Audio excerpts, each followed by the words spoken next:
I am fully convinced that you can change the trajectory of your life with just 90 days of intentional focus. When I moved back home to Florida last year, I decided to lock in for 90 days because I wanted to make some serious momentum towards some goals that I had for myself. And in just 3 months, I was able to grow my YouTube channel by 10,000 subscribers. I started my weight loss journey by losing 15 pounds, and I ended the 90 days with a new job that has seriously become my dream job, and it has allowed me to make so much momentum in my career. So in today's video, I'm going to walk you through the 5 steps of the ultimate 90-day lock-in so that you can build some serious momentum towards your goals and actually create real change in your life. And if you like these kinds of videos, definitely make sure to hit the subscribe button, hit the little notification bell, and without further ado, let's get into it. I think that we underestimate the power of devoting ourselves to something and intentionally focusing on specific goals for a short period of time. You can make so much progress in just 90 days with intentional focus. And I really like going through seasons of 90 days of intentional focus and then maybe dialing it back a little bit, because I feel like it allows you to make some serious momentum towards your goals. And then kind of after the 90 days, you learn how to sustain that in your lifestyle. Because it's not just about the 90 days, it's about what you do after the 90 days as well. It's about sustaining those goals. So we don't want this to be a completely unsustainable, extreme sort of challenge, but rather a period of time where you are intentionally focusing on a handful of goals. And I actually decided to kind of put myself through another 90-day lock-in because I'm going to Europe at the end of the 90 days, which I'm so excited about. I have never been to Europe before. I'm going to Copenhagen, Berlin, and Munich with my best friend. And I seriously am so excited. And lately I've been feeling just a little bit uninspired, unmotivated. And I was looking back on the last time that I locked in for 90 days and I realized that I do really well with challenges. I do really well with setting specific goals with a specific timeline and sort of like an end outcome in mind. It just gives me a lot of purpose. And so if you're anything like that, then this is perfect for you. If you're feeling stuck, if you're feeling uninspired, unmotivated, and you really just want to create some serious momentum, like you're tired of being like half in and half out, then this is seriously perfect for you. And we can go on this journey together. So the first step to the 90-day lock-in is to decide on what you want your main focus to be. So this can be sort of like an overarching theme.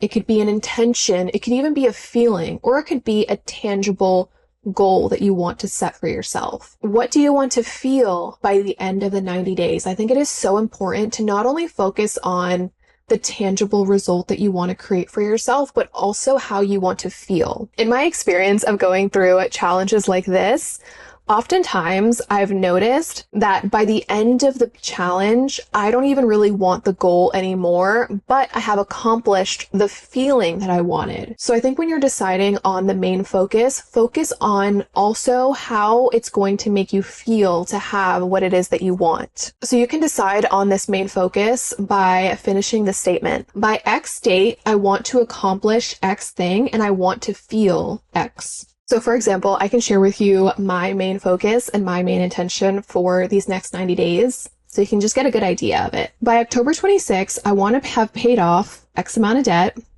grown my community across platforms through consistent content, and lost 10 pounds in a sustainable way. I want to feel confident, clear-headed, and proud.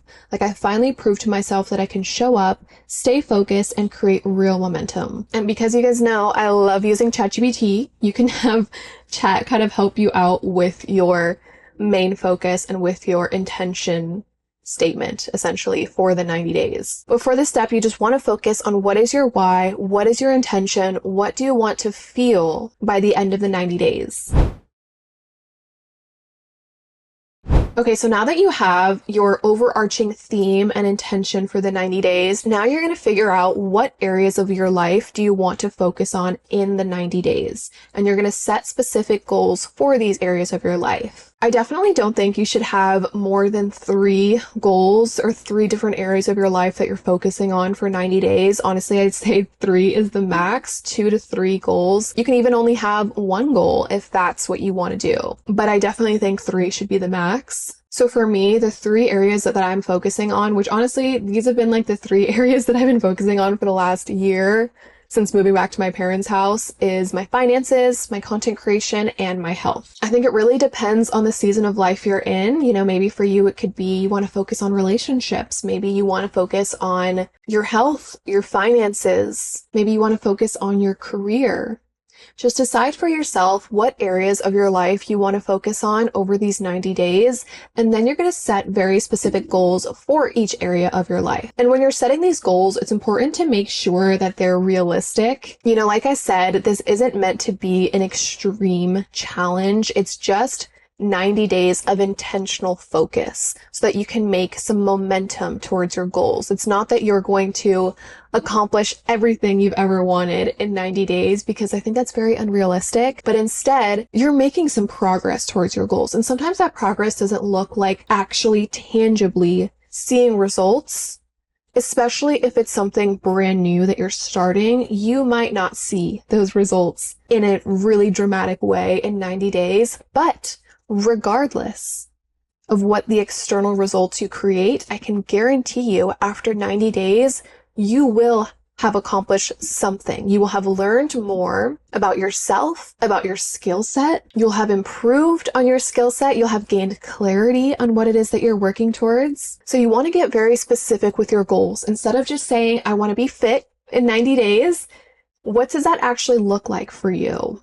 Does it look like losing 10 pounds? Does it look like gaining 5% of muscle? So for me, part of my health goal for the next 90 days is to lose 10 pounds. And then you want to make it measurable. So how will you know that you're actually making progress in this area? So for example, if your goal is to lose 10 pounds, a way you can measure that is by consistently weighing yourself, consistently doing check-ins every week, every month. And then you also want to give yourself a deadline to accomplish this, which this is kind of a given because you're locking in for 90 days. So the deadline is going to be by the end of the 90 days. And then you want to anchor your goal to a deeper why. So this kind of goes back to the first step of figuring out your overarching main focus.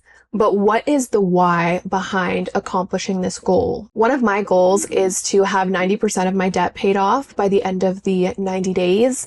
And a big reason for me wanting to accomplish that, like a big why that's driving me, is that once I pay down my debt, I will be that much closer to being able to move out of my parents' house and being able to afford my own apartment. And that is a huge thing that is driving me. It's motivating me because I am excited to enter the next chapter of my life. And so having that strong why will allow you to stay consistent and stay connected to why it is you're putting in the work. And I think also when it comes to setting the why, it could be helpful to, especially if you're a visual person, to make a vision board, a prayer board. You could also make a Pinterest board and start pinning different things. I think that's what I'm going to do for my goal of paying down my debt, is have a Pinterest board that I can look at every single day with like pictures of my dream apartment, like the style that I want to decorate my apartment, because looking at images like that like really, really inspires me and it motivates me and it gets me excited for that next step. Okay, step 3 is to create a sustainable system. So goals are nothing without a system to back it. So you need to figure out exactly what you need to do daily, weekly, and monthly to hit these goals. So you want to break down each goal. So for example, losing 10 pounds. I think it's really helpful to sort of brain dump everything that you would possibly need to do in order to accomplish this goal. And then from there, you can decide, okay, this is going to be a weekly thing that I do. This is going to be a monthly thing. This is going to be a daily thing that I do. So for example, with the debt, a weekly habit that I have in place to make sure that I'm making progress towards my debt is doing a budget check-in. And then monthly, I do another budget check-in and I create the budget for the next month as well. And then I also have a payday routine. So every time I get paid, I figure out how much needs to go towards savings, how much needs to go towards my debt, towards my bills. And these are very sustainable systems. And then for the goal of losing weight, I have a very specific workout routine that I follow that was given to me by my coach. where I lift for 3 days a week, and then I do Pilates twice a week. And then I also make sure to hit my step goal every day. And you definitely don't need to overwhelm yourself by doing every little thing right when you start. I think especially when you're starting new habits, it's really helpful to go in phases. So for phase 1, that could sort of be like your foundational phase where you're trying out like 1 to 3 new habits, and you want to make sure that you track these habits. So I actually have Shelby Sacco's habit tracker, and that has been really, really helpful for me to know like how often I'm actually showing up towards my habits and how I can improve when I'm doing too much, when I'm not doing enough. So when I first got into using the habit tracker, I started with a foundational phase where I just focused on like 5 core habits, and I tracked them every single day for like 2 weeks. And then once I felt like I had a good routine going with those habits, I started to add more habits. And then I entered phase 2. And phase 2 can be sort of like an adjustment phase. So this is when you refine, you ask yourself, what is working? What's not working? Are these habits in alignment with the goal that I want to create for myself? How does it feel to actually do these habits? That's a huge thing, especially when it comes to honestly any area of life. I was going to say health, but really any area of your life. For example, if you are a content creator and one of your goals is to grow your following and you get really excited and you're like, I'm going to post 3 times a day on TikTok. And like, that's your phase 1. That's your foundational state phase. But then you enter phase 2 after 2-3 weeks and you're burnt out. You have no ideas. You feel like you haven't seen any of your friends or your family. And you're like, okay, no, I got to pull this back a little bit. I got to dial it back. Maybe I can post once a day instead, or 5 times a week instead of every single day. But I think it's also important to remember that if you're doing this in 3 phases, as in phase 1 is month 1, phase 2 is month 2, you are not going to start seeing results after 30 days. Maybe a little bit here and there, depending on where you're at, depending on where you're starting. But typically, you're not going to see that many results after 30 days. And so your refinement shouldn't be necessarily on your results, but more so on your system and how you're feeling. I feel like it does kind of depend on the area of your life. Like, I feel like if you post on social media for 30 days, you will see a good amount of feedback and data to then refine. But I guess for this example, I mean more so like health, for example. Going to the gym for 30 days, you're probably not going to see too much progress. You know, maybe you'll see like your inflammation go down, but honestly, when I first started getting back into the gym and like really taking my health serious, like my weight was constantly fluctuating for like the first couple of months. Like I feel like people are so quick to say like, I showed up for a full month and I didn't see any results and it's so discouraging. And like, trust me, I get it. It's so discouraging, but 30 days is not enough time. You need to be consistent for at least 90 days, honestly, to even start seeing those results. And what I've noticed when it comes to my health goals is it's nothing until it's everything, if that makes sense. Like, I will see absolutely 0 improvement on this scale at all. Like, it'll stay the exact same for like 3 weeks. And then one day I weigh myself and it's like 5 pounds down. It's usually right after my period. It just takes your body time to start making those adjustments. And then phase 3, when you enter month 3, it's all about sustainability. This is when you really lock it in. You've already tested what works, what doesn't work. You've tested what feels good, what doesn't feel good. And now it's just about sustaining and repetition, showing up, being consistent. And step 4 for locking in for 90 days is to get clear on your distractions and set boundaries. So last year, like I said, when I moved back to Florida and I locked in for 90 days, I did not drink for those 90 days. I did not go out. The only time I went out was to go out to dinner with some new friends that I was making, maybe like twice a month. I was very, very focused. And I set very clear boundaries for myself because I knew that I wanted to see that progress in my health, in my finances, and in my career. And I knew that setting those boundaries, especially for me, it was around alcohol and going out and partying, that I needed to kind of dial it back on that. And I think it really depends on how extreme this lock-in is going to be for you. Maybe that is necessary for you to like cut out drinking, cut out partying. It's summertime if you're watching this live, so I'm personally not going to be doing that. Like, I'm still going to be enjoying myself and enjoying my life. I'm just going to have clear boundaries around it. So I decided every other weekend is okay, which means 2 times a month I will be going out doing something with friends, and the other 2 weekends I will be staying at home, focusing on my goals, and that'll give me like a good balance without being super extreme with it, but it will also give me that boundary to intentionally focus on these goals without getting distracted. So figure out what your distractions are. Maybe it's social media. Maybe you love scrolling. Maybe it's Netflix. Maybe it's reality TV. During the summertime, I swear it's like every reality TV show is coming out. Like, I was sucked into Love Island all of June.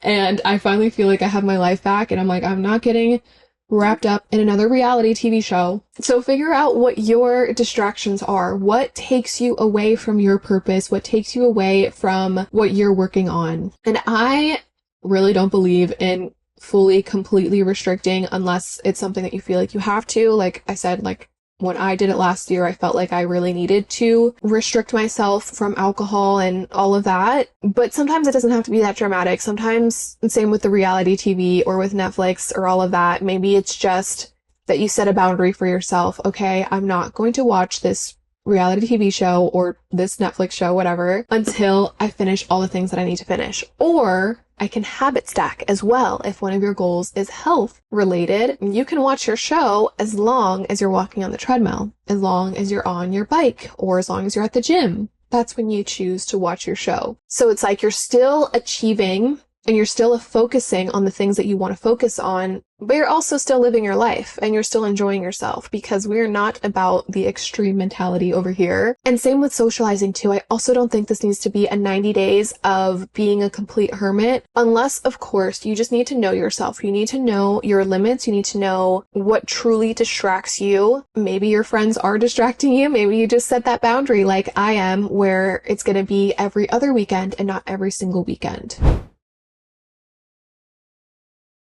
And then step 5 is to stay committed. It can be super helpful to do this with a friend, to have an accountability buddy.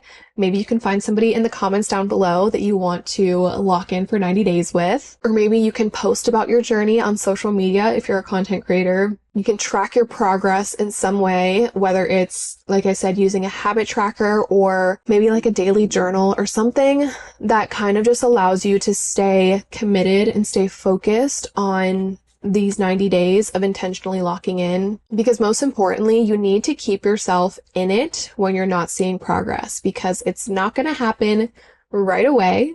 It's going to take time to like start seeing those results, to start seeing any movement, honestly. And so I think it's important to learn how to continue showing up even when you don't see results. I think that's one of the greatest skills that you can learn, especially in your 20s, because this is like our era for like building. And I think in the world that we live in with so much instant gratification, we start to lose sight of the fact that things take time. Beautiful things take time. And it really all comes down to your habits, the things that you're doing daily, weekly, monthly. And so in this video, I talk all about creating sustainable habits using the habit loop. So I definitely recommend watching that video next. And that's going to be it for today's video. Thank you so much for watching. I will see you in my next video. Bye.